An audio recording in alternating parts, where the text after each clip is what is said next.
Hello hello everybody, कैसे हैं आप सभी। मेरा नाम है प्रणव कटारा और आज हम देखने वाले हैं फिजिक्स में लेक्चर 05। तो आई होप आप सभी तैयार होंगे जोश से फिजिक्स पढ़ने के साथ। खेलेंगे खेलेंगे आज खेलेंगे फिजिक्स के भी मजे लेंगे। ठीक है, मैंने कहा लेक्चर 4 में आपने क्या देखा। आपने देखा क्या इस सर जॉर्ज साइमन ओम्स आए, ओम्स लॉ देखे गए, बोले क्या अंडर कांस्टेंट टेम्परेचर मेरा लॉ वैलिड है, नहीं तो मेरा लॉ कोई यूनिवर्सल लॉ नहीं है। ओके, मैंने कहा बिल्कुल। ओम्स लॉ का डेरिवेशन देखा, कैसा डेरिवेशन था। ओम्स लॉ का जो डेरिवेशन करके आया था नहीं देखा तो डालिए प्रणव कटारा फिजिक्स लेक्चर 04 आ जाएगा। सुनिए, हमने देखा था वहां पर क्या आपकी जो v अपॉन आई की जो वैल्यू आई थी that is M L upon N E square tau into A. अब मैंने कहा क्या ये जो पूरा टर्म है, पूरा टर्म कांस्टेंट है अंडर अ फिक्स कंडीशन। जब लेंथ कांस्टेंट है, एरिया कांस्टेंट है, टेम्परेचर कांस्टेंट है, इसका मतलब टॉय कांस्टेंट है, क्योंकि टॉय डिक्रीज करता है टेम्परेचर इंक्रीज करने पे। मैंने कहा आपने बचपन में फॉर्मूला पढ़ा हुआ resistance equals to rho L by ए।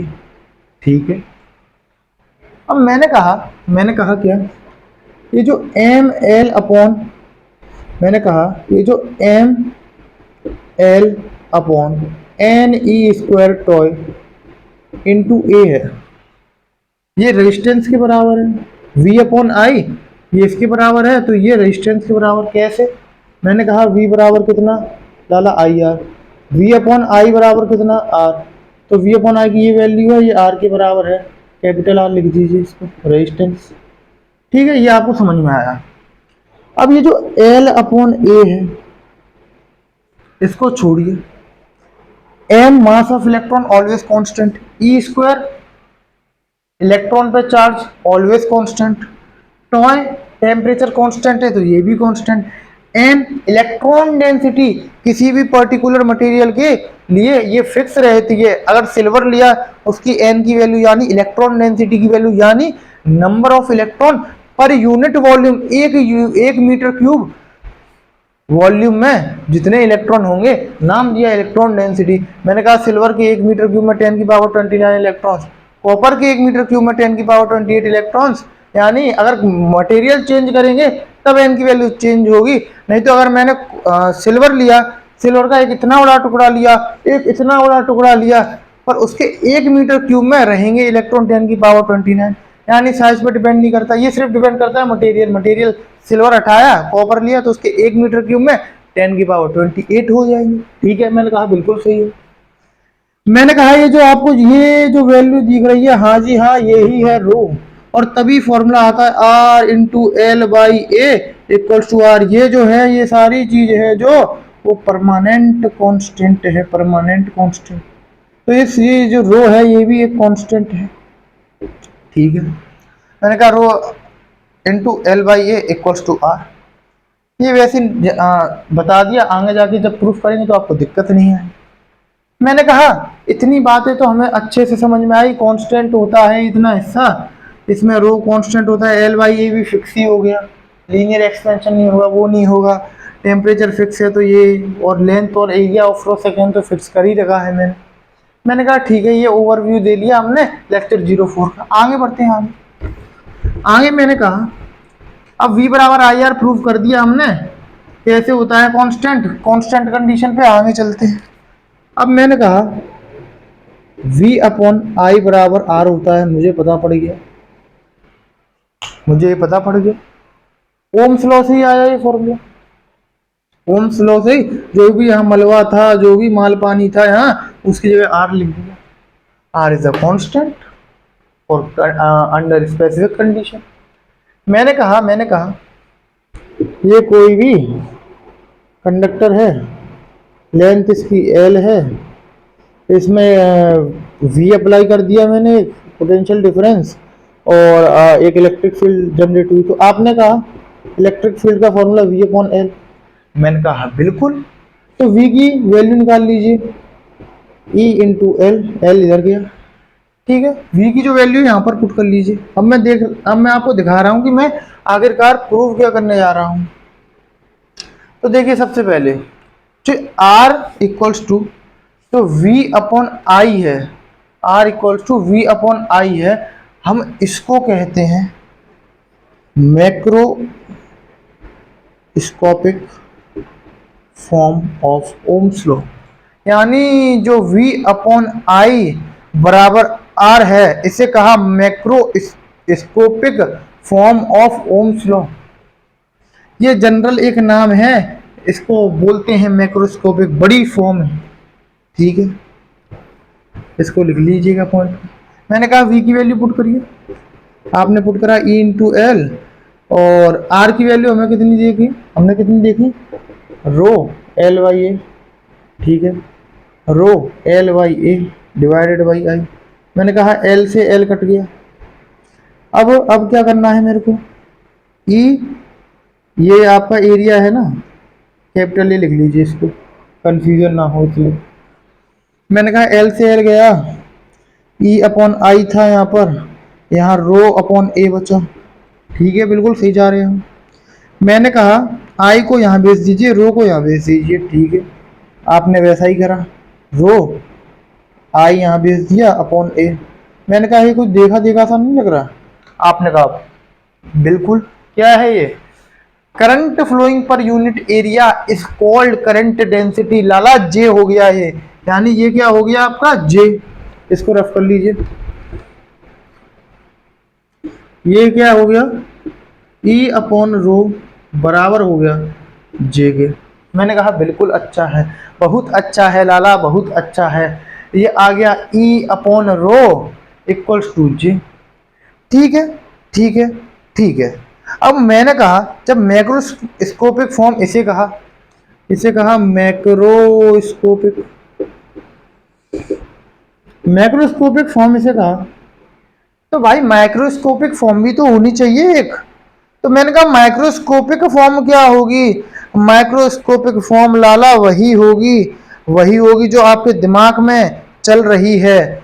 मैंने आर के बराबर निकाला, अगर मैं रो के बराबर निकालूं, यानी ई अपॉन जे यहाँ आ जाए और रो यहाँ आ जाए, अब जो ये फॉर्म आती है इसे माइक्रोस्कोपिक कहते हैं।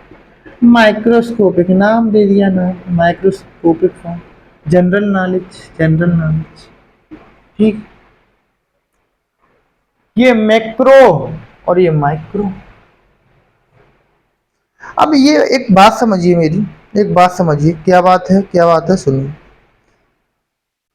आपका R बराबर V अपॉन आई एक रिलेशन है, ये भी एक रिलेशन है, इस रिलेशन को मैक्रोस्कोपिक फॉर्म कह दिया, इसे माइक्रोस्कोपिक फॉर्म, कोई बड़ी बात नहीं। मैंने कहा ठीक, इस वाले पोर्शन को रफ करते हैं, इसकी थोड़ी सी आगे और चर्चा करते हैं, ठीक है भैया, ठीक है, आगे और चर्चा करते हैं इसकी। मैंने कहा चर्चा ये है जो मैक्रोस्कोपिक फॉर्म भी लिखी मैंने, R बराबर V अपॉन आई, इस मैक्रोस्कोपिक फॉर्म को हम स्केलर फॉर्म भी कहते हैं,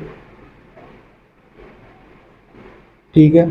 जो स्केलर फॉर्म है वही मैक्रोस्कोपिक फॉर्म है, और ये जो माइक्रोस्कोपिक फॉर्म है इसे हम वेक्टर फॉर्म भी कहते हैं। कैसे, देखिए बताता हूं।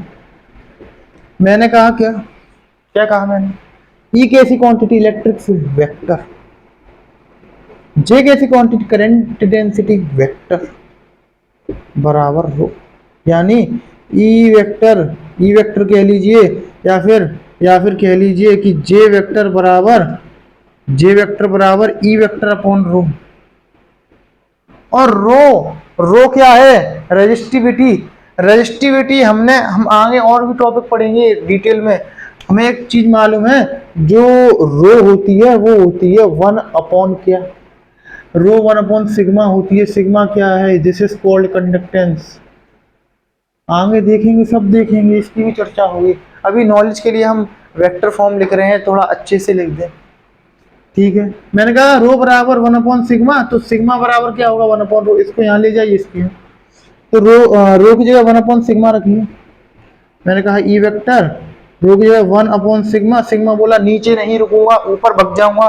मैंने कहा भग जा, ये ऊपर आ गया sigma, E vector into sigma, इसको थोड़ा सा अच्छे से लिख लीजिए, सिग्मा इंटू ई वेक्टर। मैंने कहा ये जो आया जे वेक्टर बराबर sigma into E vector, this is vector form और this is called microscopic form. छोटे छोटे इंपॉर्टेंट पॉइंट थे, मैंने आपको बताया। अरे बोर तो नहीं हो रहे लाला, बोर ना होना, क्योंकि फिजिक्स है। अरे मैं बोर होने ही नहीं दूंगा, मजे मजे में खेलेंगे, मजे मजे में। और देखिए देखिए देखिए, माइक्रोस्कोपिक मैक्रोस्कोपिक या स्केलर फॉर्म ये होती है, क्योंकि स्केलर है इसलिए मैक्रोस्कोपिक कह दिया। माइक्रोस्कोपिक फॉर्म या वेक्टर फॉर्म को ये ऐसे लिख दिया, जे वेक्टर बराबर sigma into E vector. Sigma क्या है, 1/रो, यानी जो रेजिस्टिविटी है उसका उल्टा कर दिया। ठीक है ठीक है, आगे भी बात चलेगी। अब जो आगे मैं बात करने वाला हूँ, आगे जो बात करने वाला हूँ वो इंपॉर्टेंट पॉइंट है, इसको रफ करते हैं, नोट कर लीजिएगा। आगे जो चर्चा करने वाले हैं बड़ी ही इंपॉर्टेंट है लाला, बड़ी ही इंपॉर्टेंट। मैंने कहा क्या इंपॉर्टेंट है, मैंने कहा थोड़े से ग्राफ देखते हैं। ग्राफ भाई, ग्राफ का तो ही जमाना है, ग्राफ नहीं आया तो फिर आपको क्या ही आता है। सुनिए सुनिए, मैंने कहा क्या, एक ग्राफ बनाते हैं। फॉर्मूला देखिएगा, आर बराबर वी अपॉन आई। मैंने ग्राफ ड्रॉ करा, ये है v, ये है i। मैंने कहा ये कांस्टेंट होता है v अपॉन आई का रेशियो, तो ग्राफ स्ट्रेट लाइन जाता है, बिल्कुल जाएगा स्ट्रेट लाइन। मैंने आपसे कहा था क्या कि अलग अलग वैल्यू लेंगे v और i की। यहाँ कुछ वैल्यू होगी, यहाँ कुछ वैल्यू होगी। यहाँ v है तो यहाँ मान लो 2 वोल्ट थी, यहाँ 4 वोल्ट हो गई। यहाँ मान लो कुछ करंट आपका था 4 एम्पियर, यहाँ पर हो गया आपका कितना, 8 एम्पियर। ठीक है, मैं एक रिलेशन निकालने जा रहा हूं, मुझे पता है, और ये थीटा एंगल बना रहा है। मुझे पता है ये जो लाइन है, ये जो लाइन है, ये मुझे स्लोप दे रही है। ये प्रूफ भी कर दिया था मैंने आपको। ठीक है, अब मैंने आपसे एक बात कही, क्या बात कही, आर बराबर तो ये होता है वी अपॉन आई, और आर बराबर वी अपॉन आई होता है। तो देखिए मैं इसमें टेन थीटा निकालता हूं। मान लो ये ओ ए सी, बड़े वाले ट्रायंगल के लिए निकाल रहा हूं, तो ए सी क्या हो जाएगी, टेन थीटा निकाल रहा हूं। ए सी कितनी हो जाएगी आपकी, थीटा के सामने परपेंडिकुलर, बेस कितना हो जाएगा ओ सी। अब ए सी है, जो ए सी है, ये कौन सा वाला पोर्शन है, ये वाला पोर्शन है। यहां से यहां तक 8 एम्पियर है, लिखा 8 एम्पियर। ओ सी, ओ सी क्या है, वोल्टेज है, वोल्टेज वोल्टेज है, यानी वी है या पोटेंशियल डिफरेंस है। यहाँ से यहाँ तक, यहाँ से यहाँ तक, यहाँ से यहाँ 2 है, यहाँ से यहाँ 4 है, तो 4 वोल्ट हो गए। ओ सी की वैल्यू 4 आ गई। अब मैंने एक बात देखी इसमें, क्या मुझे देखा था कि ये जो थीटा है, जो थीटा है मुझे रेजिस्टेंस दे रहा है। मैंने कहा यहाँ तो फॉर्मूला ही उल्टा सा लग रहा है। देखो ये वोल्ट होती है इसकी, इसकी एम्पियर होती है ए, इसकी शॉर्ट में लिख दी वी ए, ये तो ए अपॉन वी। मैंने कहा कुछ नहीं दिक्कत, इसको 1/10 थीटा करो, 1/10 थीटा करा तो इसका भी उल्टा करो, ओ सी अपॉन ए सी। मैंने कहा इसका भी उल्टा करो, 4 वोल्ट अपॉन 8 एम्पियर। अब कुछ सही सही लग रहा है, अब कुछ सही सही लग रहा है। मैंने कहा ये वैल्यू क्या होगी, ये होगी तो एटलीस्ट अगर चेंज करते जाएं तो एटलीस्ट कुछ भी करो आप, होगी तो रेजिस्टेंस, क्योंकि रेशियो किसका है, एक पोटेंशियल डिफरेंस और एम्पियर का रेशियो है, तो रेजिस्टेंस। तो यहाँ से इन वैल्यू को तो मैंने एग्जांपल से लिया था, हमें तो मेन रिलेशन ये देखना था कि 1/10 थीटा बराबर आर होता है। कौन से केस में, अगर मैं यहाँ आई लूं, यहाँ वी लूं, इस केस में अगर मान लो मैं ऐसे ग्राफ बनाता कि मैंने v यहाँ लिया है और i यहाँ लिया है, और ये जो स्लोप है, ये जो लाइन है, इसका जो स्लोप है tan थीटा, वो अब मेरे को क्या देना चाहिए, r देना चाहिए, क्योंकि v वर्सेस i में बनाया है। मैंने कहा प्रूफ करते हैं। इस थीटा के लिए ये वाली वैल्यू, मान लो ये वी है, यहाँ से यहाँ वोल्टेज है ना, तो ये वाली वी हो गई। ये करंट चल रहा है तो ये वाली वैल्यू करंट की हो गई आई। तो थीटा के सामने वाला क्या, परपेंडिकुलर, थीटा के संग वाला बेस तो आई। मैंने कहा वी अपॉन आई, आर हो गए प्रूफ। तो यहाँ से टेन थीटा का और आर का डायरेक्ट रिलेशन है। मैंने आपसे कह दिया क्या, इसको रफ करते हैं, ये आपको बात समझ में आ गई होगी आई हो। मैंने आपसे कहा दो ग्राफ देता हूं, दो ग्राफ। एक ग्राफ है आपका आई वर्सेस वी। मैंने कहा आपसे ये आपके दो एंगल हैं थीटा वन और ये एंगल है थीटा टू। मेरे को ये बता दीजिए ए और बी में से, ए बी छोड़िए, वन और टू में से, वन और टू में से जो रेजिस्टेंस होगा वो किसका ज़्यादा होगा, रेजिस्टेंस किसका ज़्यादा होगा, दिमाग लगाइए। मैंने कहा दिया थीटा वन इतना है, थीटा टू इतना है, यानी मैंने कंडीशन भी दे दी थीटा वन आपका छोटा है थीटा टू से, ठीक है।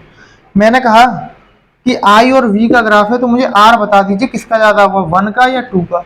आपने दिमाग लगाया, आपने सीधा यहाँ देखा, यहाँ आई है यहाँ वी है, ऐसा ग्राफ तब बनता है तब रेजिस्टेंस बराबर one upon tan theta, resistance बराबर वन अपॉन टेन थीटा, ठीक है ठीक है। रेजिस्टेंस बराबर वन अपॉन टेन थीटा, तो मैंने देखा जिसका थीटा ज्यादा होगा उसका रेजिस्टेंस कम होगा। थीटा किसका ज्यादा है, ये वाला पहले लगाते हैं। तो मैंने कहा इसके लिए लगाते हैं आर वन ज्यादा हुआ या आर टू। मैंने कहा आर वन की वैल्यू इस ग्राफ से देख के क्या लिखेंगे, one upon tan theta. Theta कौन सा आएगा, ये वाला टेन थीटा वन, ठीक है।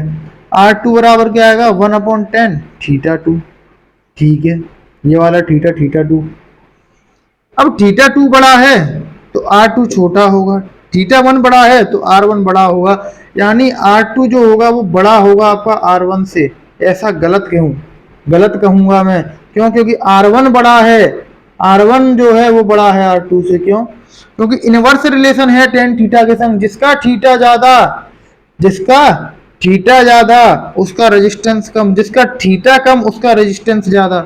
अब यही मैं क्या कर देता, यहां पर v की जगह i लिख देता, i, और यहां i की जगह v लिख देता। सारी कंडीशन सेम है, theta one theta two, theta one जो है वो छोटा है थीटा टू से। अब मेरे को बता दो जो रेजिस्टेंस होगा वो किसका ज्यादा होगा, आर वन ज्यादा होगा या आर टू।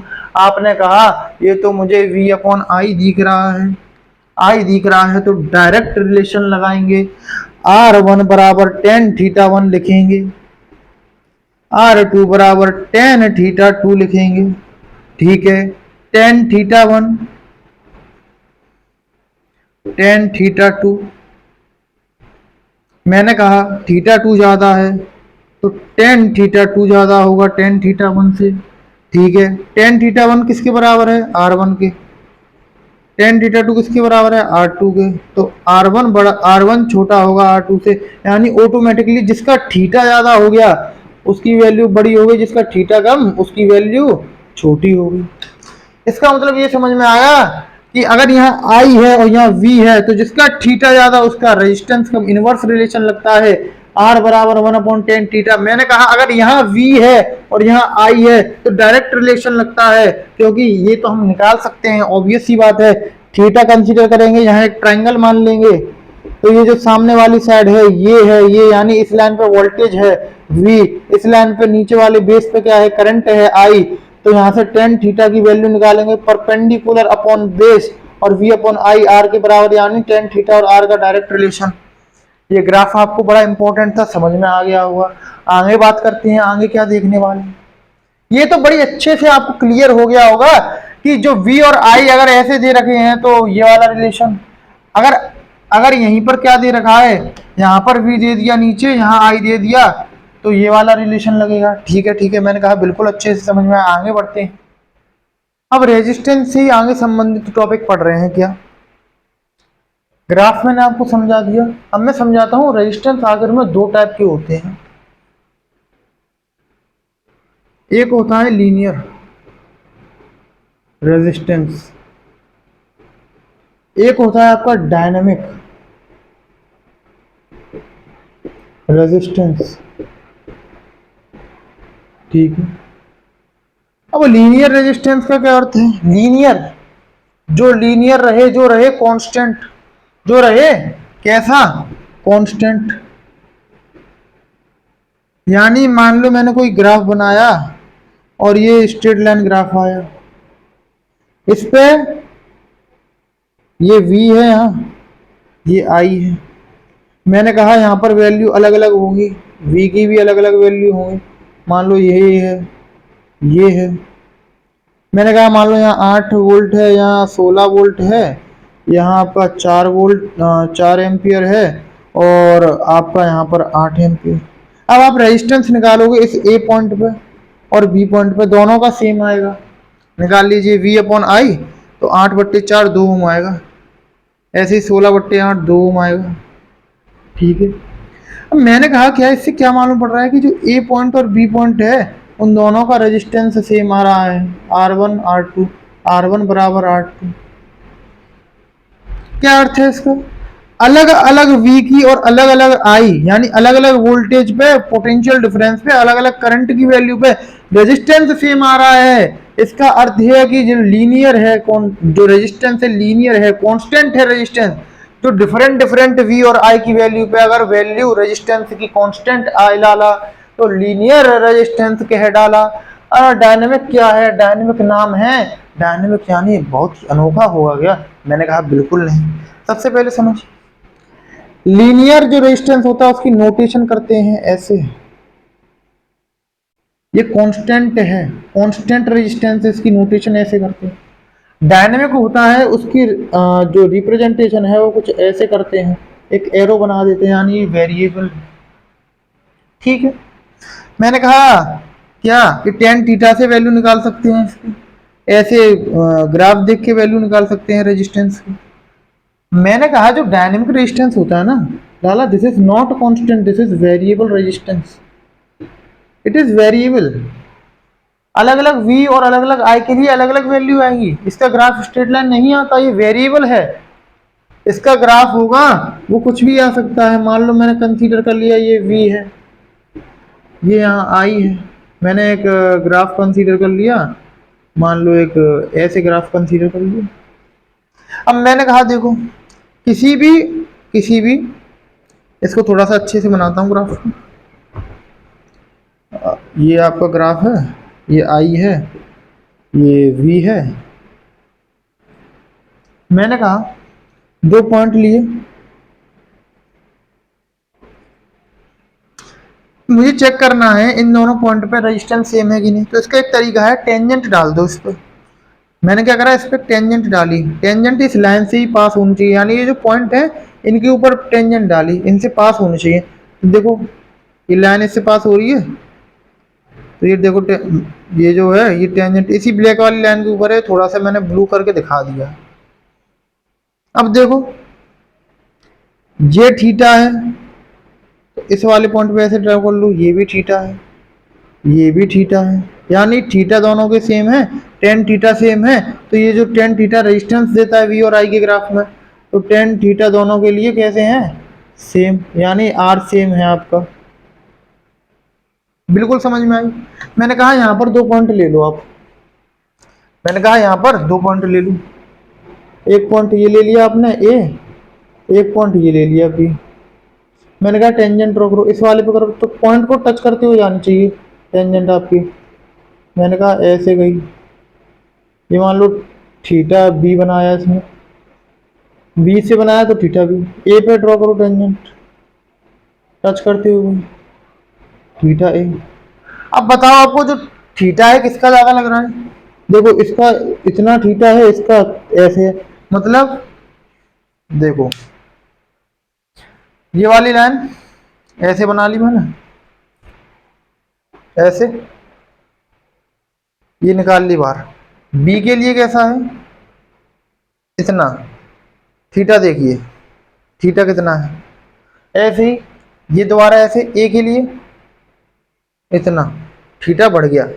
यानी थीटा जिसका ज़्यादा रेजिस्टेंस उसका ज़्यादा, ए पॉइंट का रेजिस्टेंस ज़्यादा है। और ग्राफ देखिए ऐसा कर्व है, यानी अलग अलग पॉइंट पे अलग अलग होंगे रेजिस्टेंस।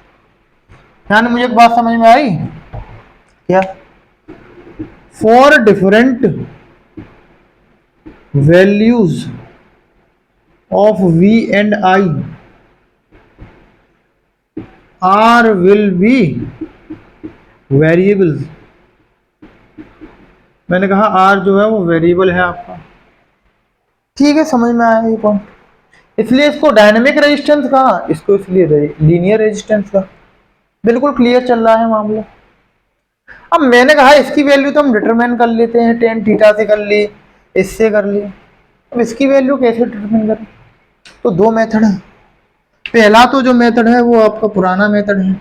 मान लो ये कोई ग्राफ है, बड़ा सा दे रखा है आपको, एक आई है, ये वी है, आपको ये ऐसे करके ये दे रखा है ग्राफ। इस पॉइंट के लिए आपको मान लीजिए ऐसे, यहाँ एक पॉइंट है, एक यहाँ पॉइंट है, इसके लिए टेंजेंट बनाई, इसके लिए टेंजेंट बनाई।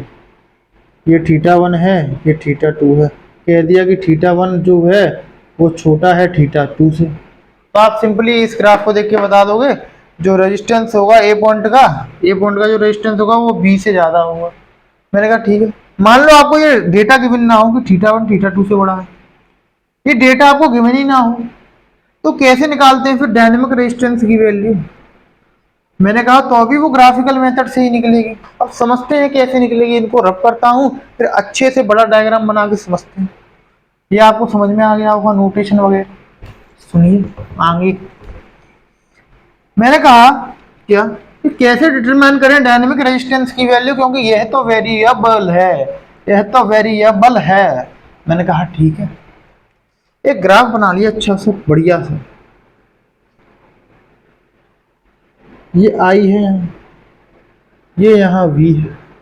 अब मैंने आपसे कहा मुझे ग्राफ दे रखा है कैसे, मान लो कुछ ग्राफ ऐसे दे रखा है, इस पॉइंट का मुझे बताओ रेजिस्टेंस क्या होगा।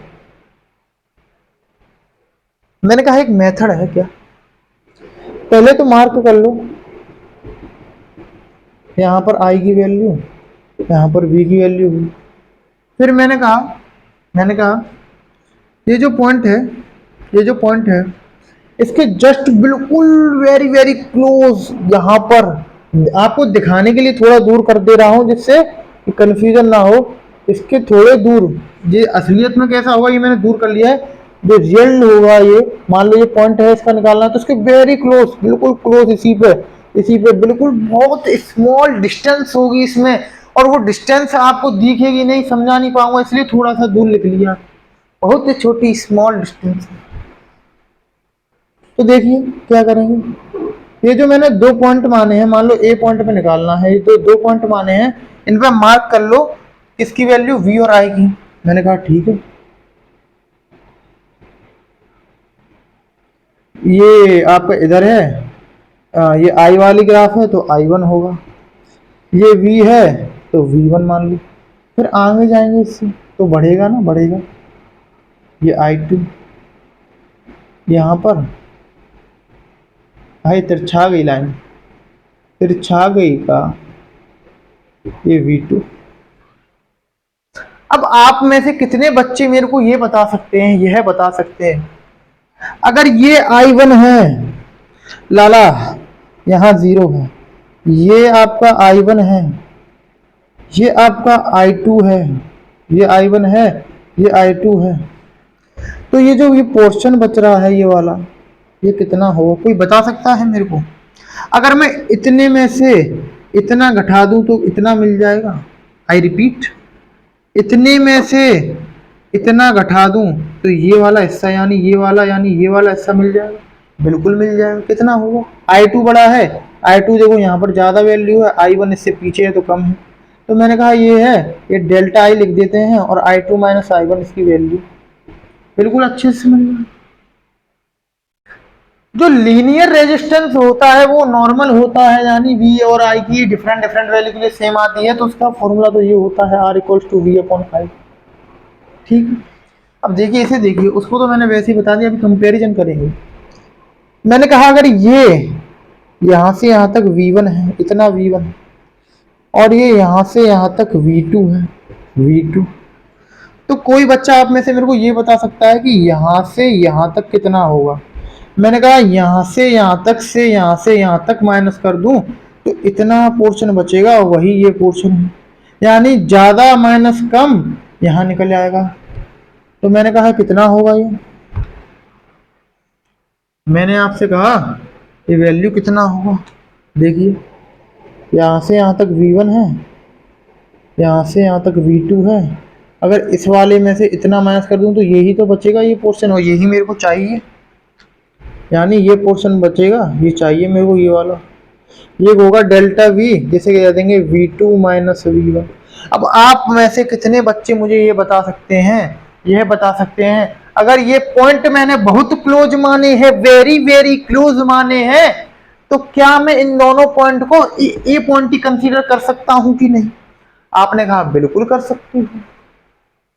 मैंने कहा जो ये वाला हिस्सा है, ये वाला हिस्सा, इसकी मुझे वैल्यू मालूम पड़ जाएंगी तो इंटरवल से मैंने इनको तीनों को एक ही कंबाइन कर दिया, मैंने ए पॉइंट ही मान लिया, और मैंने ए पॉइंट का करंट कितना माना, डेल्टा आई बराबर I2 माइनस I1, और ए पॉइंट का ही मैंने पोटेंशियल डिफरेंस कितना माना, डेल्टा V बराबर V2 माइनस V1। मैंने कहा रेजिस्टेंस बता सकते हो, वेरिएबल रेजिस्टेंस है। मैंने कहा रेजिस्टेंस का फॉर्मूला वही होता है V अपॉन आई, पर यहाँ डेल्टा V है, डेल्टा V है और डेल्टा आई, तो मैंने कहा delta V upon delta i formula आया। ये जो फॉर्मूला होता है that is very important, it is the formula of variable r resistance. ठीक है ठीक है ठीक है। डेल्टा V की वैल्यू और V2 माइनस V1 है, और डेल्टा आई की वैल्यू I2 माइनस I1, तो R बराबर कितना, delta V V2 minus V1, delta आई I2 माइनस I1। अब मैंने कहा कि जो लीनियर रेजिस्टेंस होता है जिसमें ये फॉर्मूला आता है, ये किसके लिए है, लिख लीजिए कंफ्यूजन ना हो, ये है लीनियर के लिए। ये जो फॉर्मूला होता है it is always positive, always. ठीक, मैंने कहा ये जो नीचे वाला फॉर्मूला है, जो वेरिएबल रेजिस्टेंस होता है, क्या आपका ये पॉजिटिव होता है, क्या ये आपका नेगेटिव होता है? मैंने आपसे कहा, गौर करिए गौर, ये लाला resistance, variable resistance, it may be positive और इट मे बी नेगेटिव। कौन सी वैल्यू के लिए पॉजिटिव होगा, कौन सी के लिए नेगेटिव होगा, दिमाग चलाते हैं, इस फॉर्मूले को देखते हैं। मैंने कहा अगर V2 बड़ा है, अगर V2 बड़ा है V1 से, V2 बड़ा है V1 से, तो बड़ी में से छोटी वैल्यू, बड़ी में से छोटी वैल्यू माइनस करेंगे तो पॉजिटिव आएगा। फिर मैंने कहा I2 बड़ा है I1 से, I2 I1 से बड़ा है, तो इसमें बड़े में से छोटा माइनस करेंगे तो पॉजिटिव आएगा, यानी positive upon positive always positive, इस केस में पॉजिटिव आएगा R। अब ये केस कब होगा, ये जब होगा जब V डायरेक्टली प्रोपोर्शनल I होगा। अगर V भी बढ़ रहा होगा तो I भी बढ़ रहा होगा, यानी अगर पहले V था 8, अब बढ़ के हो गया 10, पहले करंट था 9, अरे 8 ही मान लो, पहले वोल्ट था V 8, करंट भी 8, V बढ़ के 10 हो गया, करंट 8 से बढ़ के 10 हो गया, दोनों बढ़े। अभी बताओ इनिशियल ज्यादा या फाइनल ज्यादा? आपने कहा फाइनल ज्यादा जो बढ़ गया। मैंने कहा ज्यादा माइनस कम, final minus initial, final minus initial positive आ रहा है। मैंने कहा ये इस कंडीशन में होता है। मैंने कहा अगर क्या, अगर मैंने कहा ये पहला केस, दूसरा केस सुनिए। मैंने कहा V2 है जो वो लेस देन V1 है, I2 है जो वो लेस देन I1 है, तो बताओ R कैसा आएगा? आपने कहा अगर V2 छोटा है V1 से तो कम माइनस ज्यादा, और ज्यादा वाली वैल्यू नेगेटिव, तो कैसा आएगा? ऊपर नेगेटिव। ठीक है ठीक है ठीक। नीचे वाला I2 कम है, I2 कम है, I1 ज्यादा है, I2 कम है, I1 ज्यादा है। कंफ्यूजन है, मतलब I1 लिखा था वो I2 गलती से लिख गया है। I2 माइनस I1, ये वैल्यू ज्यादा है नेगेटिव, इसमें से पॉजिटिव घटाएंगे तो नेगेटिव ही आए, और मुझे पता है नेगेटिव से नेगेटिव कट जाएगा, ऑलवेज पॉजिटिव आएगा। नेगेटिव अपॉन नेगेटिव, -3/-5 कितना होगा, माइनस से माइनस कट जाएगा, 3/5 पॉजिटिव हो जाएगा। ठीक है, यानी अगर ये केस होगा तो अब यार पॉजिटिव होगा, और ये केस कब होगा, तब v directly proportional to i होगा। यानी इस केस में v डायरेक्टली प्रोपोर्शनल i है, यानी बढ़ रहे हैं ये दोनों। मान लो v डायरेक्टली प्रोपोर्शनल i है पर घट रहे हैं दोनों, या तो दोनों बढ़े या तो दोनों घटे, तो पॉजिटिव वैल्यू आती है डायनेमिक रेजिस्टेंस। यानी अगर पहले जानी क्या, पहले सबसे पहले आपका वोल्ट है 8, अब हो गया 6, घट गया। करंट भी था 8, घट के हो गया 6। मान लो डायरेक्ट रिलेशन में दोनों की वैल्यू सेम मान ली। ये इनिशियल था 8, ये हो गया फाइनल 6, दोनों के लिए बात कर रहा हूँ, वोल्टेज और करंट। 8 था 6 हो गया, इनिशियल ये था फाइनल ये था, 8 ये था 6 ये था, कौन सा ज़्यादा, ये इनिशियल ज़्यादा फाइनल कम, यानी कम माइनस ज़्यादा, कम माइनस ज़्यादा नेगेटिव आएगा। यहाँ वो मैंने आपके साइन काटे हैं ना, तो ये नेगेटिव आएंगे, नेगेटिव नेगेटिव वो मैंने काटे थे इसलिए आपको पॉजिटिव ना लगे सर। और नेगेटिव अपॉन नेगेटिव पॉजिटिव। मैंने कहा ये नेगेटिव कैसे होगी, ये मैंने कहा डायनेमिक रेजिस्टेंस जो होता है, वेरिएबल रेजिस्टेंस जो होता है आपका, ये पॉजिटिव भी है नेगेटिव है। मैंने कहा दोनों बढ़ रहे हैं तब भी पॉजिटिव, दोनों एक साथ घट रहे हैं तब भी नेगेटिव। अगर मैंने कहा एक बढ़े एक घटे तो कैसा रहेगा, तो लाला फिर तो नेगेटिव आएगा। कैसे, बात कर रहे हैं तीसरे केस की। अगर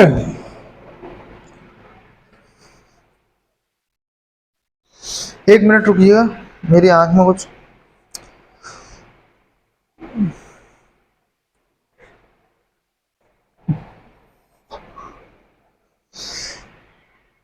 आगे चलते हैं, सुनिए।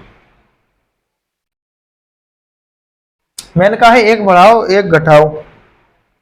मान लो v बढ़ा है और i घटा है, यानी करंट बढ़ा रहा हूं, नहीं ऐसा कहा मैंने कहा पोटेंशियल बढ़ा रहा हूं। करंट तो मैं बढ़ा भी नहीं सकता, पोटेंशियल ही बढ़ाना पड़ेगा। पोटेंशियल बढ़ा रहा हूं तो करंट घटेगा, ऐसे मैंने कह दिया। तो अगर पोटेंशियल बढ़ रहा है तो V2 ग्रेटर देन V1 है, करंट घट रहा है तो I2 जो है वो less than, V2 greater than V1, I2 है जो लेस देन है I1। ठीक है, मैंने कहा V2 ग्रेटर देन V1 है, यानी फाइनल ज़्यादा है इनिशियल से, फाइनल ज़्यादा है इनिशियल से, पॉजिटिव वैल्यू आएगी। ठीक है, मैंने कहा I2 छोटा है I1 से, I2 छोटा है I1 से, कम माइनस ज़्यादा नेगेटिव वैल्यू। मैंने कहा पॉजिटिव अपॉन नेगेटिव, मैंने कहा -3/-5 पॉजिटिव आता है, पर 3/-5 -3/5 आएगा नेगेटिव, ये नेगेटिव आएगा टोटल। तो मैंने कहा इस केस में R नेगेटिव हो जाता है। इससे ये बात समझ में आई, अगर एक बढ़ रहा है एक घट रहा है तो R नेगेटिव, यानी डायनेमिक रेजिस्टेंस पॉजिटिव भी हो सकता है नेगेटिव भी हो सकता है। ठीक है ठीक है ठीक है। अब मेथड क्या है निकालने का, एक पॉइंट है उसे मानो, एक पॉइंट मानो, उस पर एक टेंजेंट ड्रॉ कर लो, एक पॉइंट मानो उस पर एक टेंजेंट ड्रॉ कर लो, एक टेंजेंट ड्रॉ कर ली। दूसरा मेथड बता रहा हूँ, सुनिए ध्यान से। ये जो फॉर्मूला है ये ड्राइव कैसे हुआ है इसकी बात सुनिए। ये टेंजेंट, इसका मैथमेटिकल प्रूफ दे रहा हूँ। ये टेंजेंट ड्रॉ कर ली, इस पॉइंट पे निकालना था, सबको सेम है, 2 पॉइंट मान लिए। इस पॉइंट को थोड़ा सा यहाँ बढ़ा दिया मैंने, जोड़ दिया, इस पॉइंट को यहाँ जोड़ दिया, ये देखो एक ट्रायंगल बन गया प्यारा सा, एक ट्रायंगल बन गया। अब मैंने कहा ये जो वैल्यू है ये डेल्टा आई है, डेल्टा आई। ठीक है, इसको यहाँ मिला दो, ये थीटा एंगल है, ये डेल्टा आई है, ये वैल्यू कितनी है, डेल्टा वी है, ये थीटा है, तो देखो ऐसे कर दो, ये भी थीटा, सीधे लाइन गई। जो एंगल यहाँ से बनना है वो इस लाइन के पैरेलल है, तो ये थीटा बनना है, यहाँ भी थीटा बनना है। अब मैंने क्या कहा, इसमें tan थीटा अप्लाई करो, tan थीटा, तो tan थीटा बराबर क्या होता है, थीटा के सामने परपेंडिकुलर डिवाइड बाई थीटा के संग बेस। बराबर क्या आर। और ये कैसे टेन थीटा आर के बराबर कब आता है, जब यहाँ वी हो यहाँ आई। प्रूफ भी कर दिए, ठीक है। यानी जानी खत्म हो गया ये वाला पोर्शन। अब रेजिस्टेंस की बात करते हैं, आखिर रेजिस्टेंस चीज क्या है। ये तो रेजिस्टेंस के थोड़े से टाइप पढ़ लिया, अब रेजिस्टेंस आखिर में है क्या, उसकी चर्चा बड़े डिटेल में करने वाला हूं। रेजिस्टेंस की आपको अगर फील ना आई, अगर रेजिस्टेंस की आपको फील ना आई, तो कमेंट में आप मेरे को बता सकते हैं no feel, no feel, no feel. तीन बार आपको नो नो नो लिखना है, उसके बाद फील लिखना। मैं समझ जाऊंगा कि अगर आपको रेजिस्टेंस की फील नहीं आई तो मैंने तो अच्छे से पढ़ाया, पर आपको कुछ ना कुछ पॉइंट दिक्कत दे गए। जो पॉइंट दिक्कत दे गए उन्हें भी कमेंट कर देना। सुन, आगे चर्चा करने वाले हैं रेजिस्टेंस, ये नोट कर लो, नोट कर लो, इंपॉर्टेंट है। तो डायनेमिक रेजिस्टेंस में हमने ये देखा कि रेजिस्टेंस पॉजिटिव भी हो सकता है, नेगेटिव भी। मैंने कहा उससे रिलेटेड एक अच्छा सा क्वेश्चन करते हैं, उसके बाद आगे बढ़ते हैं कि वास्तव में जो रेजिस्टेंस है वो आखिरकार क्या है। क्या रेजिस्टेंट करंट का फ्लो होने की रुकावट है, या जो रुकावट बन रहा है रेजिस्टेंस आखिरकार में उसके पीछे की कहानी क्या है, उसकी थोड़ी फील लेंगे कि रेजिस्टेंस हम कह कैसे रहे हैं आखिरकार। सुनिए, पहले क्वेश्चन देखते हैं। क्वेश्चन मैंने कहा आपसे, एक बढ़िया सा ग्राफ दिया है आपको, यहाँ पर V है और यहाँ पर I है लाला। मैंने कहा ये ग्राफ है ना, ये कुछ ऐसे है। ये जो आपका ग्राफ है कुछ ऐसे है। इसमें आपको ये पॉइंट है, ये पॉइंट दे रखा है A, ये पॉइंट दे रखा है B, ये C दे रखा है, ये D दे रखा है और ये E दे रखा है, ठीक है। आपको मालूम है यहाँ पर 0 होगा, 0,0, यानी वोल्टेज भी 0 होंगे, या पोटेंशियल डिफरेंस भी 0 होगा, करंट भी 0, ठीक है। अब आपसे क्वेश्चन ये पूछा गया है, ए बी रीजन इतने रीजन में, फिर बी सी रीजन, फिर सी डी रीजन और डी ई रीजन।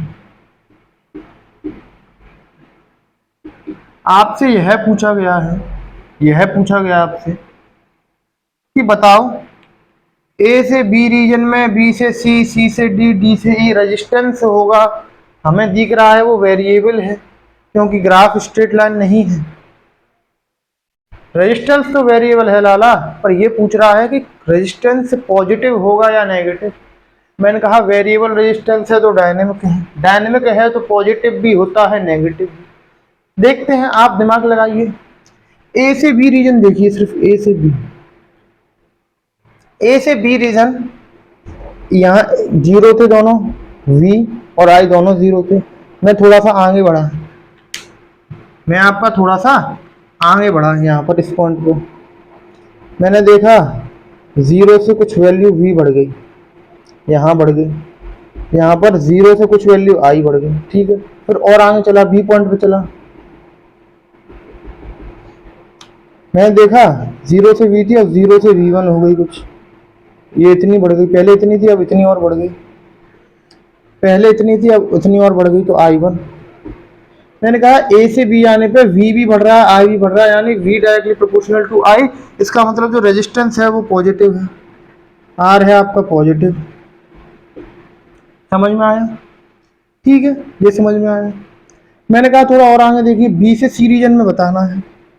मैंने कहा एक पॉइंट B, इनके B और C के बीच में मान लो, देखो V और बढ़ गया आपका, पहले इतना था अब इतना हो गया, V3 मान लो। ऐसे ही आपका करंट इतना था इतना हुआ, अब इतना हो जाएगा, I3, ठीक है। अब B से यहाँ बीच में आ गए, अब C पॉइंट पे भी आगे चेक कर लेते हैं बढ़ रहा है कि नहीं। मैंने कहा ये बढ़ रहा है बिल्कुल, इससे भी और आगे आ गया। फिर मैंने कहा करंट देखते हैं, करंट भी आगे आ गया, I4। इसका मतलब B से C आने पे भी करंट भी बढ़ रहा है, आपका पोटेंशियल डिफरेंस भी बढ़ रहा है, तो R कैसा होगा, पॉजिटिव। बिल्कुल सही बात है, मैंने कहा बिल्कुल अच्छा।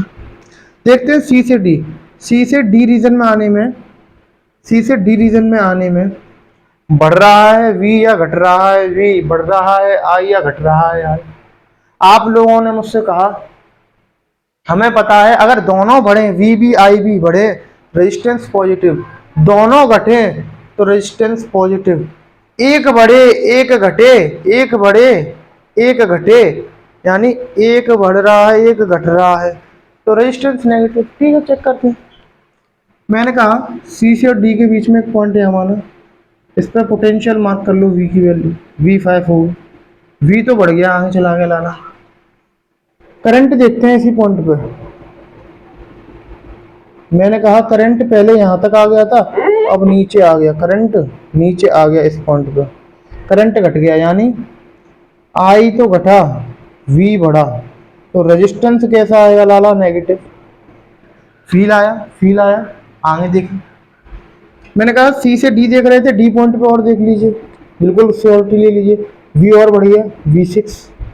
इसी पॉइंट पर करंट देख लीजिए, करंट इतना था अब और घट गया लाला, और नीचे आ गया इस पॉइंट पे, यानी आई फिर घट गया, तो ये नेगेटिव ही रहा। मैंने कहा डी से ई रीजन में देखते हैं, डी से ई रीजन में देखते हैं, तो आपने कहा बिल्कुल सही चल रहे हैं, डी से ई रीजन में देखते हैं। नया मार्क कर लिया है। मैंने कहा डी से ई पे एक पॉइंट बीच में मान लो, यहाँ इस पे मार्क करो वी की वैल्यू, ये V7, V6 से V7 ये बढ़ गया। मैंने कहा यहाँ पर करंट की वैल्यू मार्क कर लो। ठीक है, करंट की वैल्यू मार्क करी। फिर ऊपर देखा हमने, ऊपर ई पॉइंट पे, तो V8। फिर यहाँ पर आई कुछ 8 होगा, I8। अब मैंने देखा पहले तो घट रहा था करंट, यहाँ नीचे की तरफ आ गया था, अब वापस ऊपर की तरफ जा रहा है यहाँ से यहाँ। अब मैंने क्या देखा इसमें कि जो करंट है वो बढ़ रहा है, वी भी बढ़ रहा है, यानी ये डी से ई रीजन कैसा हो जाएगा आपका, पॉजिटिव। लाला पॉजिटिव हो जाएगा, आर इसमें पॉजिटिव हो जाएगा आपको। अब मैंने कहा घबराओ मत, ये तो मैंने बस लाइन लाइन बनाई है, ये कोई ग्राफ है, ये तो बेकार ग्राफ है, आप तो वैसे ही नॉर्मल बता सकते थे। कैसे, सुनिए, इनको रफ करता हूँ, थोड़ा सा अच्छे से समझाता हूँ। आपको फील आया तो लाइक करिए, जल्दी फटाफट लाइक कर दीजिए। इसको थोड़ा आपको समझाने की, अरे यार लो रफ करता हूँ इसको फिर समझाता हूँ, सिंपल। दोबारा बना लेते हैं, कितना टाइम लगता है देखिए। ये वी था, ये आई था, ए पॉइंट था, ई पॉइंट था, ये आपका इधर बी पॉइंट था।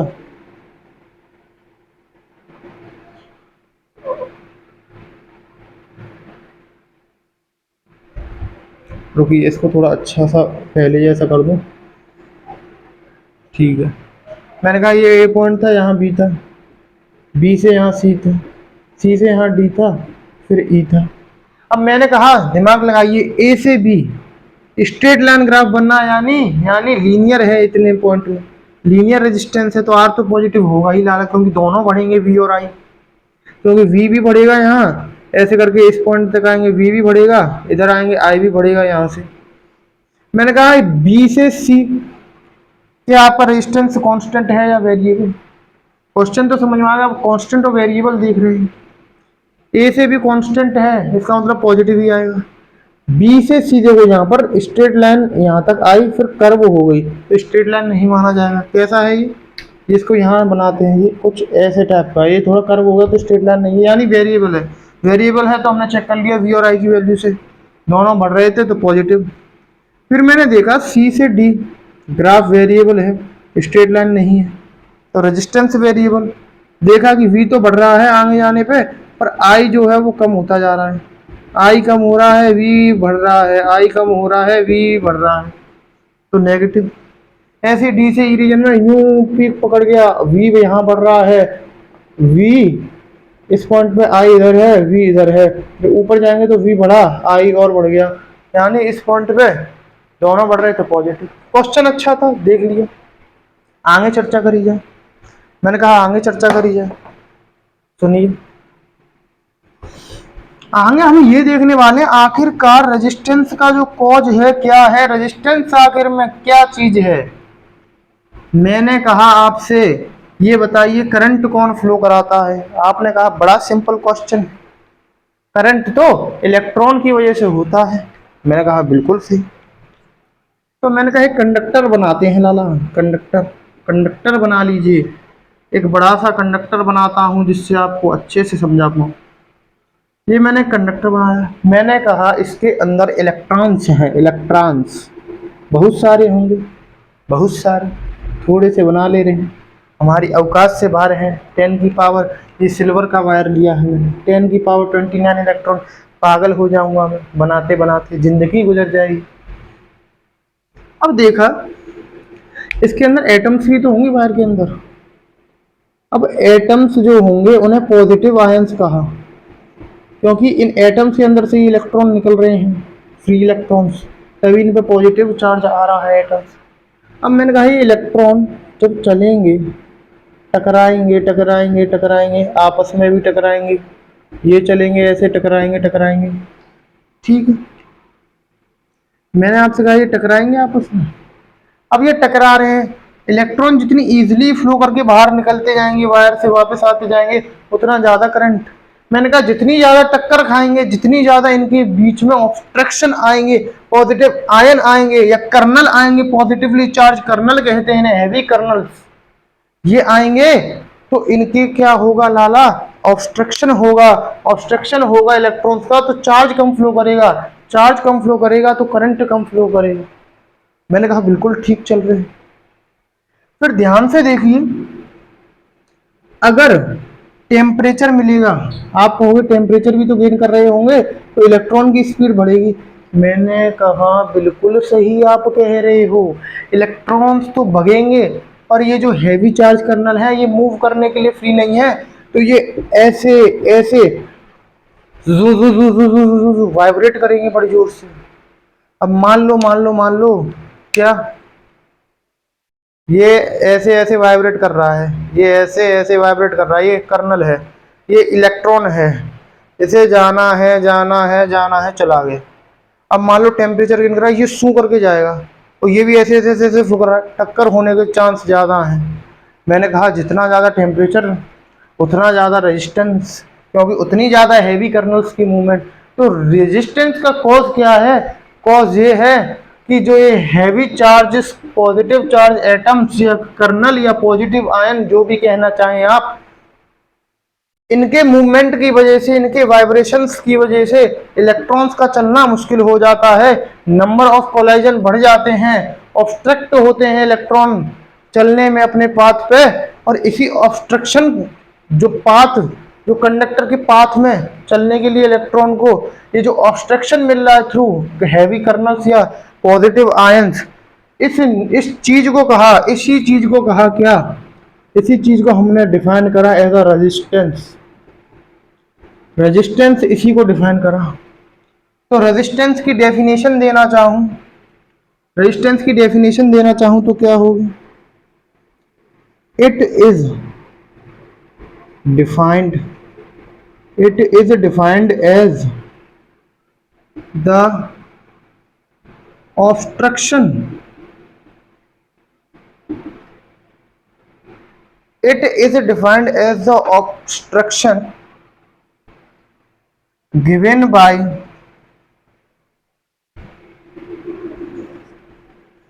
conductor in its path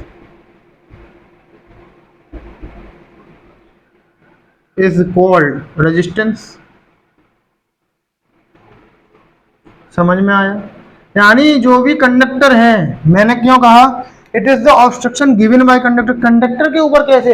मैंने कहा अगर ये सिल्वर है, इसमें इलेक्ट्रॉन ज्यादा होंगे, इलेक्ट्रॉन ज्यादा होंगे तो चार्ज ज्यादा फ्लो करेगा। सिल्वर है 10 की पावर 29 इलेक्ट्रॉन्स, कंडक्टर सिल्वर का लिया मैंने, इलेक्ट्रॉन ज्यादा होंगे तो चार्ज ज्यादा फ्लो करेगा। इसमें रेजिस्टेंस तो होगा, पर इलेक्ट्रॉन ज्यादा होने की वजह से रेजिस्टेंस कम रहेगा। पर अगर कॉपर ले लूं मैं, क्या मैंने ले लिया लाला कॉपर, तो 10 की पावर 28 इलेक्ट्रॉन्स, सिल्वर में कितने? 10 की पावर 29, इसमें कम होगा। फिर मैंने कहा इसमें 10⁻28 है, इसमें भी रेजिस्टेंस है, पर इलेक्ट्रॉन कम होने के कारण इसमें रेजिस्टेंस बढ़ जाएगा, क्योंकि चार्ज कम फ्लो होगा तो करंट कम फ्लो होगा। इसलिए कहा obstruction given by a conductor in its path, इसके जो पाथ है, ये जो पाथ है जिन पे इलेक्ट्रॉन चल रहे हैं कंडक्टर के अंदर, वही पाथ और कंडक्टर ऑब्स्ट्रक्शन जो प्रोवाइड करा रहा है अपने हैवी कर्नल्स की वजह से, इस कॉज को, इस जो फिनोमिना है या फिर ये जो कॉज है, रेजिस्टेंस कहा इसको मैंने।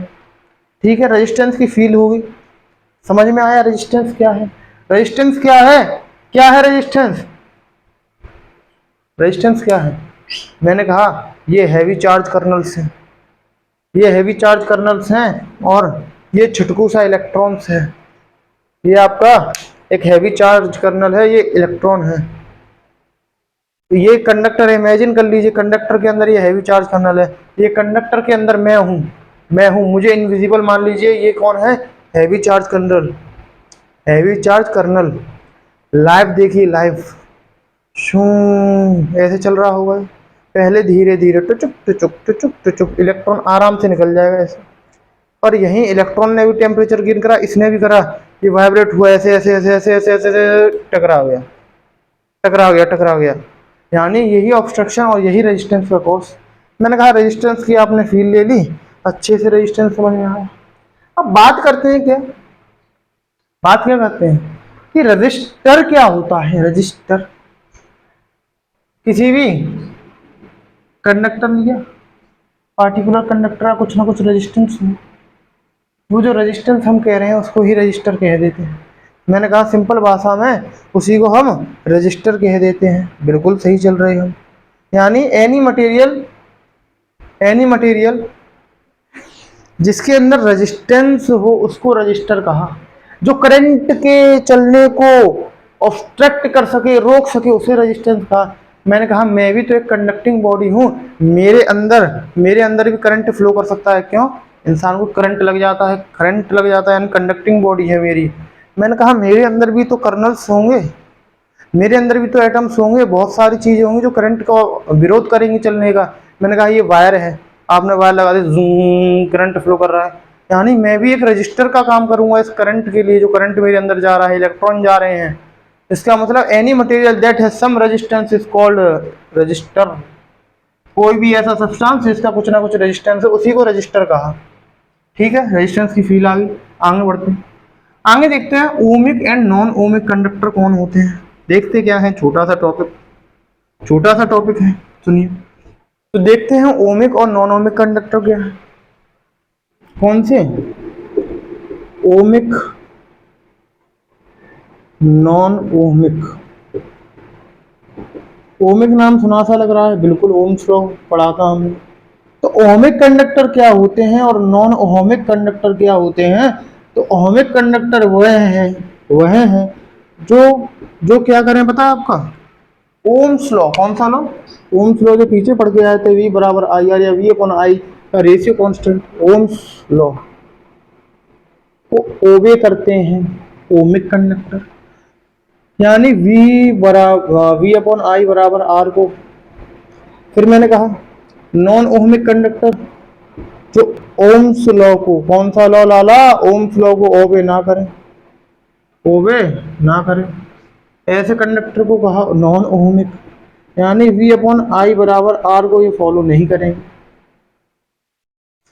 अब मैंने आपसे कहा जो रेजिस्टेंस है ओमिक कंडक्टर का भी होगा, नॉन ओमिक कंडक्टर का भी होगा। क्यों? क्योंकि रेजिस्टेंस के लिए ये तो सिर्फ एक मैथमेटिकल रिप्रेजेंटेशन है, मैथमेटिकल डेफिनेशन है। ये हमने कहा जो ओम्स लॉ को फॉलो ना करे वह नॉन ओमिक कंडक्टर, जो फॉलो करें ओमिक। पर रेजिस्टेंस तो दोनों में ही होगा ना, भले ही ओम्स लॉ को फॉलो करें चाहे ना करें। मान लो ओम्स लॉ को कोई फॉलो कर रहा है। ओम्स लॉ ने क्या कहा? कांस्टेंट टेम्परेचर पे और आपकी लेंथ फिक्स कर दी जाए, एरिया फिक्स कर दी जाए, कुछ चीजें हैं जिन्हें कांस्टेंट कर दिया जाए, तो जो V और I है वो डायरेक्टली प्रोपोर्शनल है। मान लो सब कुछ वैसा ही है, पर V I के डायरेक्टली प्रोपोर्शनल नहीं हो पा रहा उस कंडीशन में, तो नॉन ओमिक का हो रहा है तो ओमिक कह दिया।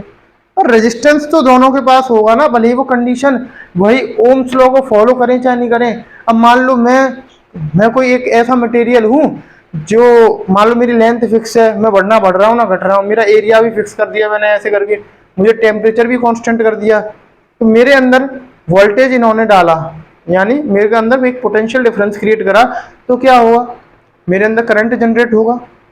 करंट क्योंकि मेरे अंदर बॉडी में इलेक्ट्रॉन्स हैं, इलेक्ट्रिक फील्ड फोर्स लगाएगा, करंट होगा मेरे अंदर, कंडक्टिंग वायर या कंडक्टिंग बॉडी हूँ मैं, ठीक है। मैंने कहा जो मैंने जितना इन्होंने पोटेंशियल डिफरेंस अप्लाई करा, मैं उतना नहीं करंट जनरेट करूंगा, यानी जितना पोटेंशियल डिफरेंस अप्लाई करा और करंट डायरेक्टली प्रोपोर्शनल होना चाहिए था, पर मैं नहीं उस कंडीशन को सेटिस्फाई कर पा रहा हूं, तो नॉन ओमिक कंडक्टर। मान लो मैं कोई मटेरियल हूं, मैं बॉडी एक मटेरियल हूं जो कंडीशन लगाने के बाद, सारी चीजें कांस्टेंट करने के बाद ओम्स लॉ को फॉलो ना कर रहे, पर ऐसा हो सकता है क्या कि मेरे अंदर रेजिस्टेंस ना हो? ऐसा नहीं हो सकता, मेरे अंदर कुछ ना कुछ रेजिस्टेंस होगा, ठीक है। तो ohmic conductor non ohmic conductor की एक बात समझ में आई, इन दोनों के पास रेजिस्टेंस तो होगा आर, यानी रेजिस्टेंस तो इनके पास होना ही चाहिए, होना ही चाहिए, क्योंकि एवरी बॉडी में कुछ ना कुछ रेजिस्टेंस होता है, ठीक है। तो अगर रेजिस्टेंस, अब मैंने कहा नॉन ओमिक ये फॉलो नहीं कर रहे, ये फॉलो कर रहे हैं, पर ये रेजिस्टेंस ये ओम्स लॉ है, तब कांस्टेंट कर दी जाए कुछ चीज, पर जो आर है, आर के लिए मैथमेटिकल रिप्रेजेंटेशन है, r equals to v upon i, ये रेजिस्टेंस की मैथमेटिकल डेफिनेशन कैसी है, मैथमेटिकल एक्सप्रेशन या डेफिनेशन कह सकते हैं फॉर रिप्रेजेंटिंग रेजिस्टेंस। तो मैंने कहा रेजिस्टेंस तो दोनों में होगा, तो ये जो r equals to v upon i है या वी बराबर आई आर, ये दोनों के लिए वैलिड है, क्योंकि ये रेजिस्टेंस के लिए बोल रहे हैं, पर जो ओम्स लॉ को फॉलो करे उनका नाम दिया ओमिक, जो ना करे उनका नॉन ओमिक। मैंने कहा बिल्कुल अच्छे से समझ में आया, फील दिलाया, एग्जांपल अपने ऊपर लिया, ठीक है। अब इसके बाद हम क्या देखेंगे, हम देखेंगे रजिस्टिविटी क्या होती है। लाला रजिस्टिविटी बहुत अच्छे से फील लेने वाले हैं रजिस्टिविटी की, ध्यान से एकदम पेन कॉपी निकाल लीजिए, और अगर नोट ना कर रहे हो तो कर लीजिए, पर अभी जो मैं बोलूँगा उससे पहले ध्यान से सुनना है, और उसको जो मैंने आपको बात बताई थी थोड़ी देर पहले उसको भी फॉलो करना है दिमाग में शू, ठीक है। बात करने जा रहे हैं किसकी,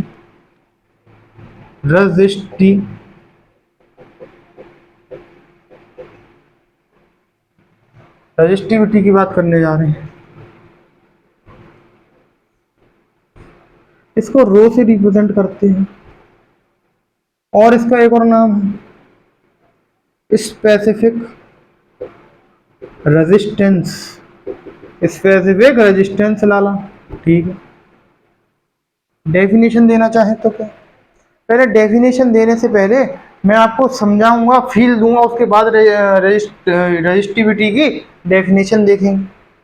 मैंने कहा क्या, रेजिस्टेंस होता है डायरेक्टली प्रोपोर्शनल होता है लेंथ के, कैसे हो रहा है ये सब बताऊंगा। इनवर्सली होता है एरिया के। मैंने कहा ओम्स लॉ याद है, बिल्कुल बिल्कुल भैया, आपने ऐसा पढ़ाया, याद ना करना चाहे तो भी याद हो जाएगा, ठीक है। मैंने कहा ओम्स लॉ के अकॉर्डिंग वी अपॉन आई का रेशियो कांस्टेंट दिखाना था, कितना आया था, M L upon N E square tau A. तो देखो वी अपॉन आई को हमने क्या लिख दिया था, आर, जो आर है वो इसके बराबर है, तो वी अपॉन आई को रफ कर देते हैं, समझते हैं। आर इसके बराबर था, आर का एल के साथ डायरेक्ट रिलेशन दिख रहा है, आर का ए के साथ इनवर्स रिलेशन दिख रहा है, ठीक है। मैंने कहा क्या, एक वायर है मेरे पास, वायर कौन सी वायर है, कोई भी कंडक्टिंग वायर, ये जो वायर है मान लो ये, अगर मैं इसको यहाँ से खींचना चालू करूँ, खींचना, इसको खींचूँ ऐसे करके, धीरे धीरे पतली होती जाएगी, पतली होती जाएगी, यानी जो इसका ये हिस्सा हुआ, इमेजिन करो अपने दिमाग में, आपने एक रबड़ ली, आपने मान लो स्फेरिकल रबड़ ली, इसी टाइप की आपने एक रबड़ ली, आप उसे खींचना चालू करोगे, स्ट्रेच करोगे उसे ऐसे करके, धीरे धीरे पतली होती जाएगी, पतली लेंथ उसकी बढ़ती जाएगी, और जो ये हिस्सा होगा ये छोटा होता जाएगा, यानी किसी भी वायर को स्ट्रेच करेंगे तो उसकी लेंथ तो बढ़ जाएगी, और जो एरिया ऑफ क्रॉस सेक्शन है वो घटता जाएगा, यानी जो लेंथ अगर बढ़ाएंगे तो रेजिस्टेंस बढ़ेगा।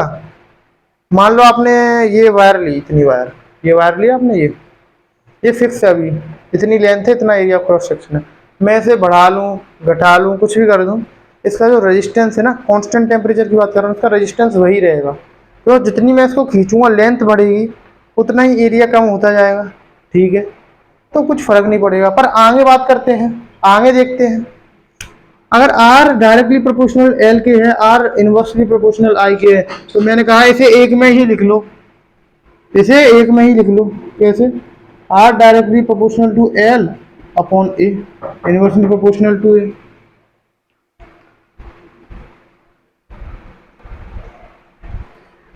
थोड़ा सा जाना पड़ा, काम आ गया था, सुनिए। R directly proportional to L और इनवर्सली प्रोपोर्शनल टू ए, इसको एक में कंबाइन कर दिया। फिर मैंने कहा इस प्रोपोर्शनलिटी का साइन हटाते हैं तो एक कांस्टेंट आता है रो, और मैंने पीछे दिखाया था ये जो वैल्यू है इसको रो कह दिया था, और रो कांस्टेंट है क्योंकि वी अपॉन आई का रेशियो कांस्टेंट है, आर कांस्टेंट है। मैंने कहा रजिस्टिविटी की अगर आपको फील लेनी है तो देखिए, ये सब हटाइए, ये सब नोट कर लीजिएगा, R equal to rho L by A, ये फॉर्मूला आ गया। अब इसकी देखते हैं क्या है रजिस्टिविटी इस फॉर्मूले से। सुनिए, आर बराबर अगर मुझे रो करना है, फॉर्मूला क्या आया? R equals to rho L upon A. मैंने कहा आर अगर रो के बराबर हो जाए तो जो रेजिस्टेंस है, जो रेजिस्टेंस है वह रजिस्टिविटी के बराबर हो जाएगा।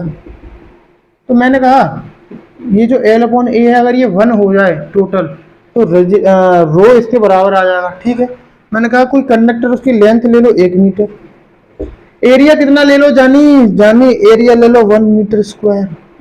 ठीक है, अब पुट कर दो इस फॉर्मूले में, तो आर बराबर रो, एल कितना है 1 मीटर, एरिया कितना है 1 मीटर स्क्वायर, मीटर से ये एक बार कटा तो आर कितना आ गया, आर आ गया रो, आर आ गया आपका रो, और 1 अपॉन मीटर कह लीजिए। अब मैंने कहा चलो मीटर को उठा दीजिए, अभी बाद में यूनिट देखते हैं इसकी। मैंने कहा आर बराबर रो लाना है तो एल की वैल्यू रख दीजिए 1 मीटर, एक मीटर, एरिया की रख दीजिए 1 मीटर स्क्वायर, तो 1 से 1 कट जाएगा एक बार, और आर रो के बराबर आ जाएगा। यानी कोई कंडक्टर है, इस कंडक्टर का जो लेंथ है यहाँ से यहाँ तक वो 1 मीटर है, जो ये एरिया है, ये वाला area of cross section that is a बराबर 1 मीटर स्क्वायर है। मैंने कहा ये एक वायर है, इस वायर में मान लो इस वायर में जितना रेजिस्टेंस होगा, जितना इसका रेजिस्टेंस होगा वही इसकी रेजिस्टिविटी कहलाएगी। क्या कह दिया मैंने कहा किसी भी वायर का 1 मीटर लीजिए, उसका area of cross section 1 metre square कर दीजिए, उस वायर के टुकड़े का जो रेजिस्टेंस होगा, जितना भी उसका रेजिस्टेंस होगा वही उसकी रेजिस्टिविटी। यानी किसी पर्टिकुलर मटेरियल का वायर लिया, सिल्वर का लिया, उसका 1 मीटर का वायर, 1 मीटर स्क्वायर का एरिया, उसका कुछ रेजिस्टेंस है। ऐसी कॉपर का वायर लिया, कॉपर का वायर 1 मीटर लेंथ है, 1 मीटर स्क्वायर, उसका एरिया ऑफ क्रॉस सेक्शन है, उसका कुछ रेजिस्टेंस होगा। इसका सिल्वर का और इसका कॉपर का रेजिस्टेंस दोनों के अलग अलग होंगे, लेंथ भी सेम है, एरिया ऑफ क्रॉस सेक्शन भी सेम है। इसके लिए जो रेजिस्टेंस है वो इसकी क्या होगी, रेजिस्टिविटी, स्पेसिफिक रेजिस्टेंस होगा। इस कॉपर के लिए जो इसका रेजिस्टेंस होगा 1 मीटर लेंथ में और 1 मीटर स्क्वायर एरिया में, वही इसका रेजिस्टिविटी होगा। यानी सिल्वर के लिए रेजिस्टिविटी अलग है, कॉपर के लिए रेजिस्टिविटी अलग है। क्यों? क्योंकि दोनों के रेजिस्टेंस 1 मीटर और 1 मीटर स्क्वायर एरिया में अलग अलग हैं। इसका मतलब मटेरियल जब जब चेंज करते जाते हैं और मटेरियल में इलेक्ट्रॉन चेंज होते हैं, 10 की पावर सिल्वर में 29 होता है तो उसमें रेजिस्टेंस कम हो जाता है, कॉपर में 10 की पावर 28 इलेक्ट्रॉन होते हैं तो रेजिस्टेंस बढ़ जाता है। किसी भी पार्टिकुलर मटेरियल का रेजिस्टेंस अलग अलग होता है, और जो पार्टिकुलर मटेरियल है उसका जो रेजिस्टेंस होता है, जो रेजिस्टेंस होता है, अगर उस वायर का 1 मीटर लेंथ का टुकड़ा 1 metre square area of cross section का ले लिया जाए तो जो उसका रेजिस्टेंस वो ऑफर करेगा वही उसकी रेजिस्टिविटी या स्पेसिफिक रेजिस्टेंस कहलाएगा। ठीक है, फील आई? ठीक है, फील आई? और फील लीजिए। और मैंने कहा आपसे कोई वायर है, ये कोई वायर है, मान लीजिए किसी चीज का वायर है, मैंने कहा इसकी जो रो है, रो, मैंने कहा क्या आपसे, मेरे पास एक वायर है, एक वायर है, उसकी रो दे रखी है मेरे को, रो रजिस्टिविटी दे रखी है, मान लो 3 × 10⁻³ ओम मीटर। इसका क्या अर्थ है? इसका यह अर्थ है कि ये जो कोई भी वायर है इसका 1 मीटर लेंथ ले ली जाए और 1 मीटर स्क्वायर का इसका एरिया ऑफ क्रॉस सेक्शन ले लिया जाए, तो उस टुकड़े का जो रेजिस्टेंस होगा, जो रेजिस्टेंस, ध्यान से सुनिए, रेजिस्टेंस आर, वही उसकी रजिस्टिविटी होगी। यानी यानी जानी क्या, मैंने कहा 1 मीटर तो ले लो लेंथ, और क्या ले लो, 1 मीटर स्क्वायर ले लो एरिया। मैंने कहा अगर ये टुकड़ा मैंने एक लेंथ इसकी 1 मीटर ली है, 1 मीटर स्क्वायर एरिया लाए, तो भाई साहब इसका जो रेजिस्टेंस होगा, जो आर, वो बराबर हो जाएगा रो के। आपने कहा झूठ बोल रहे, मैंने कहा बिल्कुल नहीं, आर बराबर रो L/A लगा दीजिए। रो कितना है, 3 × 10⁻³ एल कितना है, एक, ए कितना है, एक, कितना आया सॉल्व करके, 3 × 10⁻³ ओम। अरे बाप रे, यानी जो रेजिस्टेंस है, जो रजिस्टिविटी है 1 मीटर लेंथ और 1 मीटर स्क्वायर एरिया की किसी भी वायर का, वो रो के बराबर है। आर रो के बराबर है, रो आर के बराबर है। स्पेसिफिक रेजिस्टेंस उसे कहा, किसी भी पर्टिकुलर मटेरियल के लिए जो स्पेसिफिक रेजिस्टेंस होगा वो फिक्स होगा। सिल्वर के लिए रेजिस्टेंस कुछ और है, कॉपर के लिए कुछ और है। अगर सिल्वर का 1 मीटर का तार 1 मीटर स्क्वायर एरिया का ले लिया जाए तो उसका जो रेजिस्टेंस है वही स्पेसिफिक रो या फिर specific resistance of that silver wire होगा। मैंने कहा समझ में आया कि रो होता है वो स्पेसिफिक रेजिस्टेंस, क्यों कह रहे हैं स्पेसिफिक, स्पेसिफिक मतलब एक पर्टिकुलर मटेरियल के लिए अलग अलग होती है इसकी वैल्यू, पर होता ये रेजिस्टेंस ही है। कॉपर का रेजिस्टेंस कुछ और है तो उसकी रेजिस्टिविटी, उसको नाम दे दिए स्पेसिफिक रेजिस्टेंस, और डिफाइन कर दिया 1 मीटर लेंथ और 1 मीटर स्क्वायर एरिया के लिए जो रेजिस्टेंस है वही रो कहलाएगा। फील आ गई होगी अच्छे से। यूनिट की बात करें, यूनिट मैंने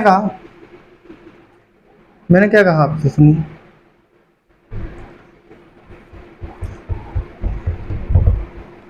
मैंने कहा आर बराबर रो L/A। रो की वैल्यू निकालिए, रो बराबर आर है, ए ऊपर जाएगा एल नीचे जाएगा, A/L, ठीक है। आर की यूनिट क्या होती है, ओम, ए की मीटर स्क्वायर, एल की मीटर, मीटर से एक ये कट गया, ओहम मीटर आ गया, वही लिखा ओहम मीटर। अब देखिए यहाँ पर भी पुट कर दीजिए इस वाले में, रो की क्या है, रो की जो वैल्यू है वो है आपकी ओहम मीटर, ये आपकी लेंथ रखी थी तो मीटर लिख दीजिए, और मीटर इंटू मीटर है, 1 क्या रखा था, एरिया मीटर स्क्वायर, ठीक है, मीटर से मीटर स्क्वायर हो गया और मीटर स्क्वायर ओम बचा, सिर्फ ओम ही आया, रेजिस्टेंस आ गया। यूनिट की बात कर ली, रजिस्टिविटी की बात कर ली हमने, आखिरकार लाला क्या होता है रजिस्टिविटी। बड़ी अच्छे से समझाया, बड़ा टाइम दिया, आपको अच्छे से समझ में भी आया होगा कि अलग अलग कंडक्टर्स होते हैं जो उनकी अलग अलग होती है। अब आगे एक अच्छा सा टॉपिक देखने जा रहे हैं क्या, सुनिए, रब कर दूं, ओके। आगे जो टॉपिक है बड़ा मस्त है, बड़ा रंगीन टॉपिक है, बड़ा मज़ेदार है, और वो आपको आता भी है क्योंकि सिखा चुका हूँ आपको। आपने कब सीख लिया खेल खेल में, आपको ही नहीं मालूम पड़ा। सुनिए, मैंने कहा स्पेसिफिक रजिस्टिविटी या रेजिस्टेंस ऑफ मटेरियल की डेफिनेशन देना चाहे तो क्या है, आर रो के बराबर हो जाएगा जब एरिया हो जाएगा 1 मीटर स्क्वायर, लेंथ हो जाएगी 1 मीटर। मैंने कहा it is the resistance, it is the resistance of a material, क्योंकि अलग अलग मटेरियल के अलग अलग होता है rho, of a material, it is the resistance of a material of length 1 meter and area of cross section 1 metre square, यानी किसी भी मटेरियल का जो रेजिस्टेंस है, अगर उस मटेरियल का 1 मीटर लेंथ लिया जाए, 1 मीटर स्क्वायर एरिया लिया जाए, तो जो रेजिस्टेंस है, जो रेजिस्टेंस है वही उसकी रेजिस्टिविटी या स्पेसिफिक रेजिस्टेंस कहलाएगा। डेफिनेशन होगी। अब आगे बात करते हैं क्या, जिसमें आसानी से करंट फ्लो कर जाएगा उसका रेजिस्टेंस कम होगा, क्योंकि रेजिस्टेंस ऑब्स्ट्रक्शन है। करंट अगर रेजिस्टेंस ज्यादा तो इलेक्ट्रॉन आसानी से फ्लो नहीं कर पाएगा। मैंने कहा रेजिस्टेंस और करंट के फ्लो होने में इनवर्स रिलेशन, यानी करंट जितना ज़्यादा फ्लो करेगा रेजिस्टेंस किसी उसका कम होगा। मैंने कहा सबसे अच्छे एग्जांपल किसके हैं करंट फ्लो कराने के लिए, सबसे अच्छी जो मटेरियल है वो कौन से है? आपने कहा हमें बचपन से पता है, कंडक्टर। ठीक है, कंडक्टर के बाद आते हैं सेमी कंडक्टर, जिनमें करंट थोड़ा इनसे कम फ्लो होता है। आगे चैप्टर भी है सेमी कंडक्टर। इसके बाद होते हैं एलॉय। दो या दो से अलग अलग मेटल को कंबाइन करके एलॉय बनाए जाते हैं। तो इनमें बहुत सारे मेटल होते हैं, उन सब का रेजिस्टेंस कंबाइन हो जाता है तो रेजिस्टेंस ज़्यादा हो जाता है। ठीक, पहले ये थे, दूसरे ये थे, तीसरे। मैंने कहा सबसे आसानी से करंट किस में फ्लो कर रहा है? कंडक्टर में। तो जो इसका रेजिस्टेंस होगा आर सी लिख दीजिए, कम होगा, रेजिस्टेंस इसका कम होगा as comparison to semi conductor, क्योंकि इसमें करंट कम फ्लो कर रहा है तो इसका रेजिस्टेंस ज़्यादा होगा इससे। आर एस सी लिख दीजिए, सेमी कंडक्टर। अब अलॉय में सेमी कंडक्टर से भी कम करंट फ्लो कर रहा है तो इसका रेजिस्टेंस और ज़्यादा होगा, तभी करंट कम फ्लो कर रहा है, तो आर एलॉय ऐसे लिख दीजिए। जब रेजिस्टेंस का ये ऑर्डर है तो रो का भी यही होना चाहिए, बिल्कुल। रो सी, रो एस सी, रो एलॉय, सेमीकंडक्टर। अब देखो कंडक्टर सबसे ज़्यादा इसमें अच्छे से फ्लो कर रही है, वो करंट इसमें ज़्यादा फ्लो कर रही है तो रेजिस्टेंस कम, फिर इससे थोड़ा कम करंट इसमें फ्लो कर रही है तो इसका रेजिस्टेंस थोड़ा बढ़ता जाएगा, इसका सबसे कम रेजिस्टेंस, इसका थोड़ा ज़्यादा, इसका सबसे ज़्यादा, तो रो इसका सबसे कम, सबसे ज़्यादा सबसे उससे थोड़ा, इससे ज़्यादा थोड़ा इसका, सबसे ज़्यादा इसका। और बहुत ज़्यादा किसका होता है? इंसुलेटर। इंसुलेटर लकड़ी लिया आपने, करंट की बात ठूसे, करंट फ्लो करेगा नहीं, तो उनकी बात नहीं कर रहे। अभी हम उनकी बात कर रहे हैं जिनमें करंट फ्लो कर जाता है। हम मेटल्स की बात कर रहे हैं, मेटल्स और ऐसे एलिमेंट्स की बात कर रहे हैं जिनमें करंट फ्लो कर जाता है, उनके बीच में हम रो की चर्चा कर रहे हैं और रेजिस्टेंस की। इंसुलेटर की तो बात ही नहीं कर रहे हैं। मैंने कहा बिल्कुल अच्छा। अब एक बात बताइए, क्या मैंने पूछा, क्या एक बात बताइए, हमें ये समझ में आ गया कि रो किसका ज़्यादा किसका कम? इसका रो सबसे कम, इसका थोड़ा ज़्यादा, इसका सबसे ज़्यादा, क्योंकि इसका रेजिस्टेंस सबसे कम, इसका रेजिस्टेंस थोड़ा ज़्यादा, इसका सबसे ज़्यादा। इसमें करंट ज़्यादा फ्लो होगी, इसमें कम होगी, इसमें वही बीच वाला मामला है। इसमें करंट ज़्यादा फ्लो हो रही है तो रेजिस्टेंस कम है, इसमें करंट कम फ्लो हो रही है तो रेजिस्टेंस ज़्यादा है। ठीक, ये भी फील हो गई। अब आगे एक अच्छा सा क्वेश्चन देखते हैं। क्या रेजिस्टिविटी तो इतनी ही थी, आगे क्वेश्चन देखते हैं अच्छा सा, इसी के ऊपर देखते हैं। पर उस क्वेश्चन को देखने से पहले एक एग्जांपल ले लीजिए। क्या है एग्जांपल दे रहे हो भैया? मैंने कहा एग्जांपल दे दूं तभी उस क्वेश्चन को कर पाएंगे। ठीक है, कंडक्टर में कौन कौन से आते हैं आपके कंडक्टर के एग्जांपल? गोल्ड ले लो फ्रेंड्स, सिल्वर ले लो फ्रेंड्स, प्लेटिनियम ले लो फ्रेंड्स, आयरन ले लो फ्रेंड्स। अरे बहुत तमाम तो मेटल्स होते हैं, सारे कंडक्टर होते हैं। सेमी कंडक्टर बचपन में पढ़ी हूँ, जर्मेनियम, सिलिकॉन, SI से रिप्रेजेंट करते हैं इसको GE। एलॉय के एग्जांपल, अरे भाई पढ़े हूँ, ब्रास ले लो फ्रेंड्स, मैंगनीन, मैंगनीन ले लो फ्रेंड्स। ये एग्जांपल है कंडक्टर के, ये मेटल्स वगैरह। सेमी कंडक्टर के लिए जर्मेनियम, सिलिकॉन, एलॉय के लिए ब्रास और मैंगनीज। अब मैंने कहा ये आपको एग्जांपल दे दिया, आगे चलते हैं, जनरल नॉलेज के हैं, याद कर लीजिए। आगे चलते हैं, एक एग्जांपल या फिर एक क्वेश्चन मैं कह सकता हूं, उसे देखते हैं। मैंने आपसे कहा क्या, मेरे पास एक क्वेश्चन है, बड़ा अच्छा इंटरेस्टिंग है। आपसे मैंने कहा मेरे पास 2 वायर्स हैं, दो तार हैं ऑफ इक्वल लेंथ के हैं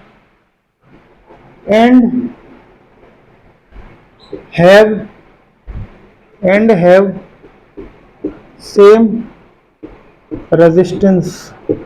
रेजिस्टेंस भी सेम है लाला। अब कह रहा है find which has higher value of rho. अब ये जो दो तार हैं बता रखे हैं इन्होंने, जो पहला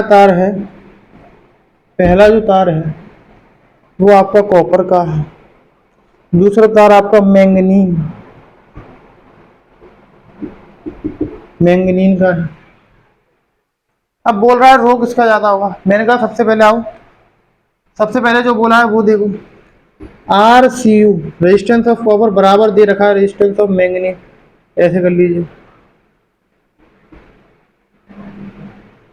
कर लीजिए, सेम रेजिस्टेंस कह रहा है, इक्वल लेंथ भी कह रहा है। ठीक है, अभी इसको देखते हैं। मैंने कहा फॉर्मूला लिख दीजिए रेजिस्टेंस को रो के टर्म्स में। तो R इक्वल्स टू क्या होता है, रो L बाई ए। R बराबर रो L by A.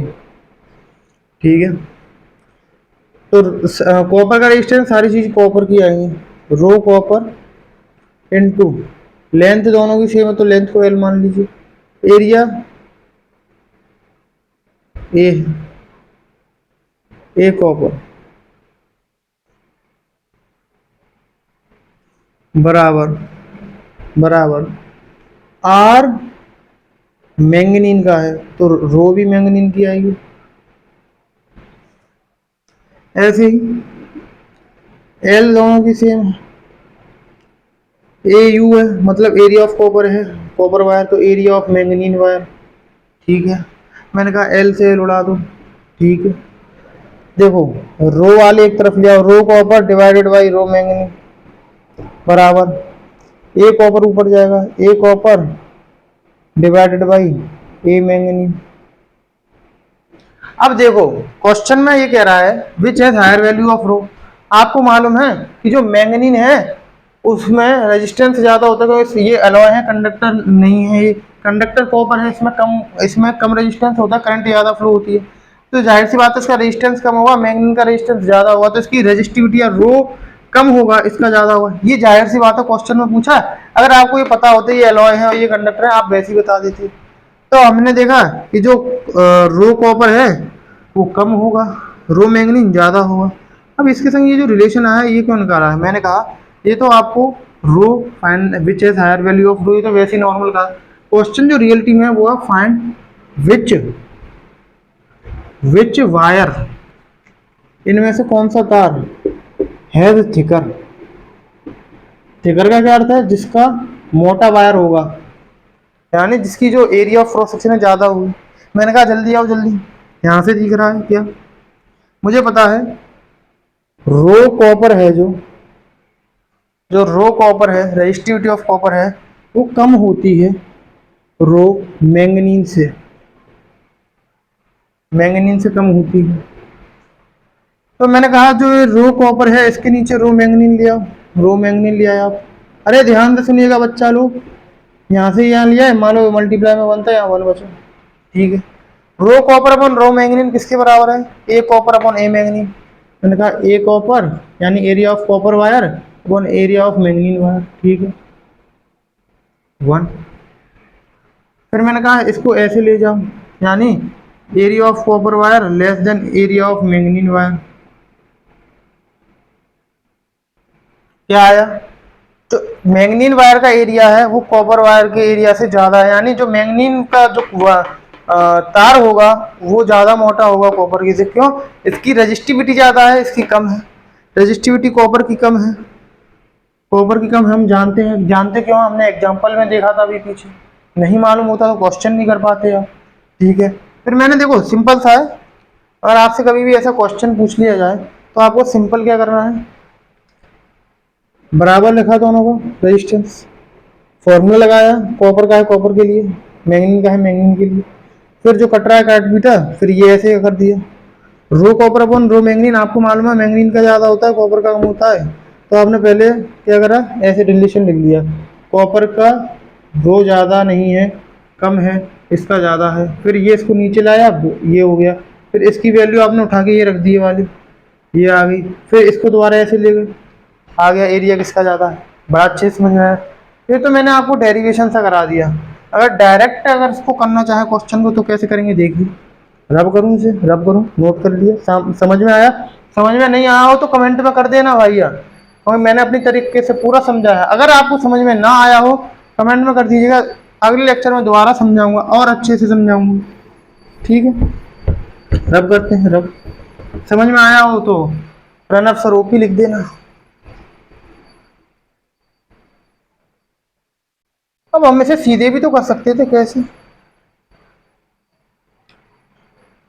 To wires of equal length and have same resistance, find which wire is thicker. पहले मैं क्वेश्चन एक बार ढंग से और देख लेता हूँ।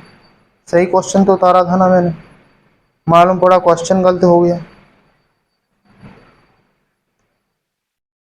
ठीक है ठीक है, क्वेश्चन तो सही। अब एक बात बताओ, R equals to rho L upon A, ये कॉपर के लिए, ये मैंगनीन के लिए, ऐसे लिख लिया। डायरेक्ट कर सकते हैं यहाँ से, यहाँ पर एरिया कॉपर का आएगा, यहाँ एरिया मैंगनीन, ये सेकंड मेथड है, सेकंड। मैंने कहा लेंथ दोनों के लिए सेम है, ठीक है, और रेजिस्टेंस दोनों के लिए सेम है, ठीक है, रेजिस्टेंस भी सेम है दोनों का। तो मैंने कहा क्या, गिवन है आर सी यू बराबर आर मैंगनीन, ठीक है। तो देखो मैं क्या कर सकता हूँ, क्या कर सकता हूँ, आर कॉपर है और आर मैंगनीन, मैं एक रिलेशन निकालता हूँ एरिया और रो के बीच में। एरिया को इधर लाइए, एरिया ऑफ कॉपर बराबर rho L upon r C U, ऐसे इसमें कर लीजिए, एरिया ऑफ मैंगनीन बराबर rho L upon r manganin. देखो ये जो दो टर्म है, ये जो दो टर्म है, लेंथ दोनों की सेम है, रेजिस्टेंस भी सेम है, ऐसा कह रखा है हमें, सेम रेजिस्टेंस, तो ये तो हटाओ। तो एरिया का और रो का कैसा रिलेशन है, area of copper directly related है टू इसकी rho, rho of copper, copper की है, मैंगनीन की है, मैंगनीन की, ऐसे ही area of manganin directly relation किसके साथ है, रो ऑफ मैंगनीन के। अब देखो इसका भी डायरेक्ट रिलेशन, इसका भी डायरेक्ट रिलेशन, तो मुझे पता है मैंगनीन का जो रो है वो ज़्यादा है, कॉपर का है वो रो कम है, तो एरिया इसका ज़्यादा होगा, इसका एरिया कम होगा, सिंपल, खत्म, इतने से स्टेप में। वो तो मैंने आपको थोड़ा अच्छे से समझाने के लिए कर दिया। आज का जो टॉपिक है ये आपको समझ में आया, समझ में आया तो सुनिए मेरी बात। आपको जो भी मैंने आज जितने भी टॉपिक पढ़ाए हैं उनको आपको एक बार लिख के अपनी तरफ से एक बार, सिर्फ एक बार लिख लीजिएगा मेरे कहने से। और लिखना ऐसे है कि आपको अपने दिमाग से सोच के लिखना है। मुश्किल से आधे घंटे में जो भी मैंने चीज़ें लिखवाई हैं, जो मैंने डेरिवेशन से हैं और जो क्वेश्चन कराए हैं, बस उसको आधे घंटे में आपका हो जाएगा। आप उसे एक बार कर लीजिएगा, आपके दिमाग में सेट हो जाएगा मामला। और ये दुनिया में फिजिक्स, ये दुनिया में फिजिक्स ही करनी है। और फिजिक्स को ही अगर आपको डर लग रहा है तो फिजिक्स से कह दो, फिजिक्स से ये कह दो कि फिजिक्स हम तुझे अपने गले लगाते हैं, अब आगे तू देख ले तुझे हमारे साथ क्या करना है। एक बार फिजिक्स को गले लगा लो और फिजिक्स भी आपको अपने गले जरूर लगाएगा, ये मेरा वादा है। फिजिक्स के साथ रम जाइए, रम जाइए, रम जाइए। और अदर सब्जेक्ट पे भी ध्यान दीजिए, और जो आपका वीक सब्जेक्ट है उस पर ज़्यादा ध्यान दीजिए। मैंने कहा आपको ये कहानी क्लियर है, ये कहानी क्लियर है, तो अब अगले लेक्चर देखने वाले हैं, लेक्चर 6 अगले एपिसोड में। और सरफेस केमिस्ट्री का सिर्फ एक लेक्चर शेष है, उसके बाद फिर फिजिक्स ही फिजिक्स चलेगी हमारी। ये टॉपिक भी, ये चैप्टर भी थोड़ा ही रह गया है, इसके मुश्किल से मैक्सिमम 3 लेक्चर और आएंगे, करंट इलेक्ट्रिसिटी खत्म, यानी 8 लेक्चर के अंदर करंट इलेक्ट्रिसिटी आपका खत्म हो जाएगा। और अगर आप चाहते हैं कि मैं क्वेश्चन भी कराऊं करंट इलेक्ट्रिसिटी के, तो कमेंट में करना ना भूलें कि क्वेश्चन भी चाहिए हमें। तो क्वेश्चन करने का तरीका अगर आपको आ गया तो आपको बड़े अच्छे से समझ में आएगा। और वीडियो अच्छी लगी हो तो एक लाइक ठोक दीजिए, चैनल पे नए हो तो सब्सक्राइब कर दीजिए। मिलते हैं अगले एपिसोड में। Till then tata bye bye.